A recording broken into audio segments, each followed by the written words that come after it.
Growing up, parents might share wise words with their children that go something like this.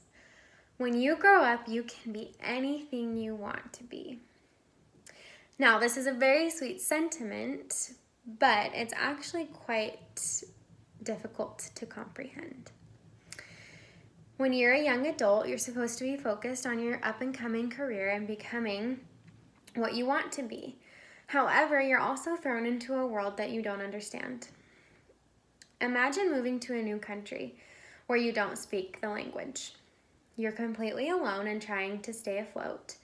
And you're doing the best that you can, and so you feel mildly good about yourself.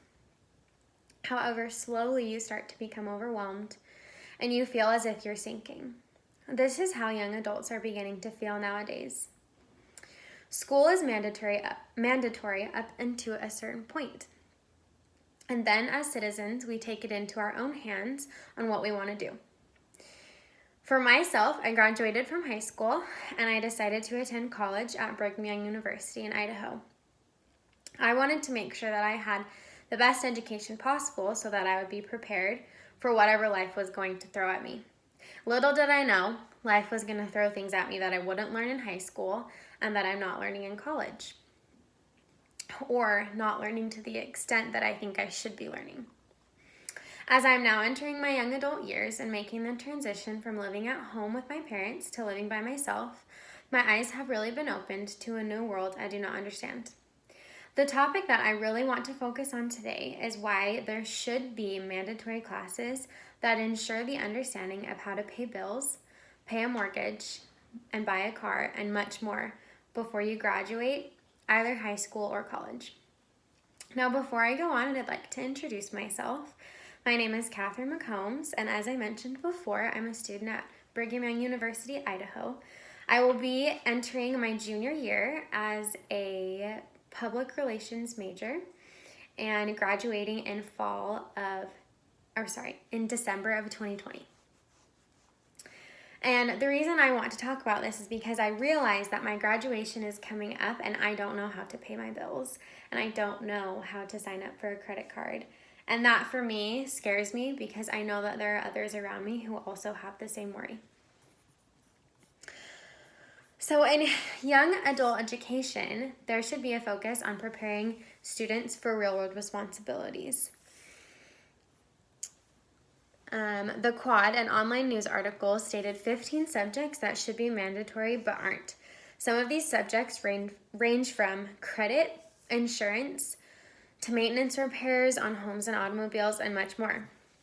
I don't want to discredit the educational system because I know that they work very hard to give us a well-rounded education and a well-rounded system, but the well-rounded education of knowing geometry doesn't quite compare to the real-world understanding and consequence of signing up for a credit card too soon and then being in a situation where you're very, very, very far into debt and can't afford to get out of debt. Classes should be focused on our future responsibilities that we can't escape.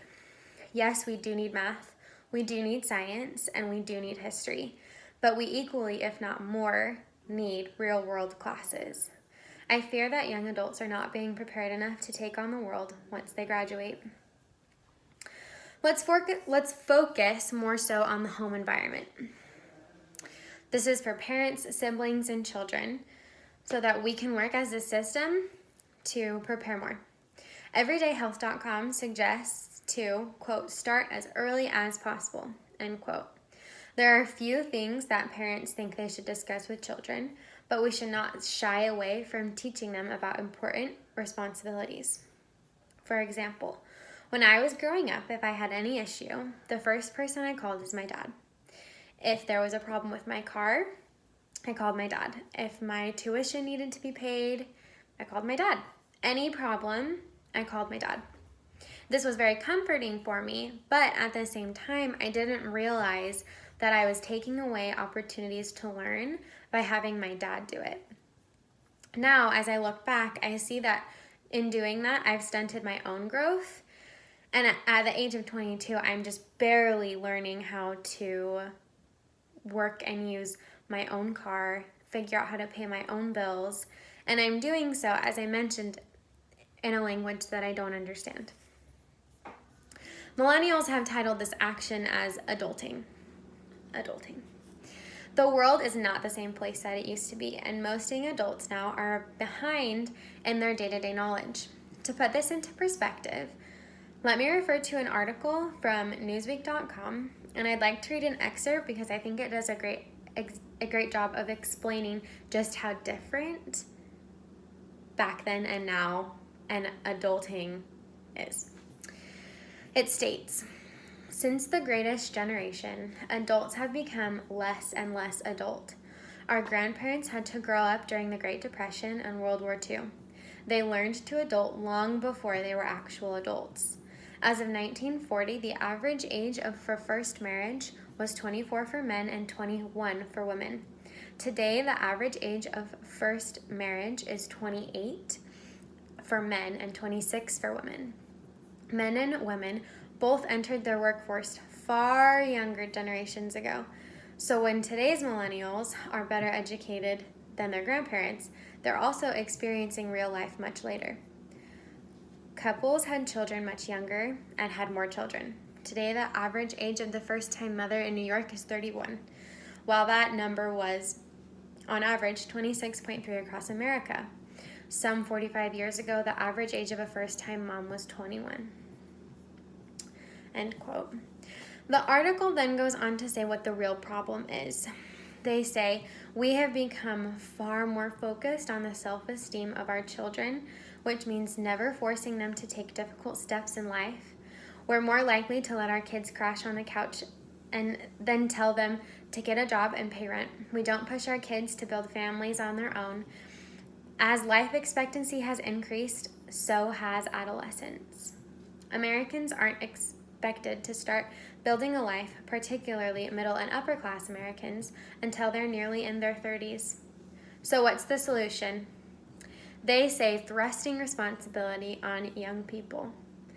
Now, I know that if I was a mother, that would be something very difficult for me because I would want to take care of my children. But I think the point that we're missing is by giving our children more responsibility, even though it may be difficult for them, we're giving them the tools that they need to succeed in life. And even though I'm not a mother myself, this is something that I truly wish my mom and dad had done for me earlier, because now I feel behind and I don't feel as prepared to take on the world. As a young student myself, I can honestly say that I don't know how to pay bills, I don't know how to pay my own taxes, and I don't know how to find my own healthcare insurance. These are three major things that you need to know in this world. There's many more things that are extremely important that we should be knowing and should be being taught, but those were the first three that came to my mind because I don't know them. I fear for the future of our society. We should be more confident in our individual abilities to live day to day, live independently. Every student should feel completely comfortable paying bills and doing so alone without the fear that they don't understand the information, and hopefully all done by the time that they graduate. This is my plea, and I plead desperately that we can change this soon so that more young adults can feel more prepared to enter the workforce and enter the adulting phase of their life and do so confidently. Thank you.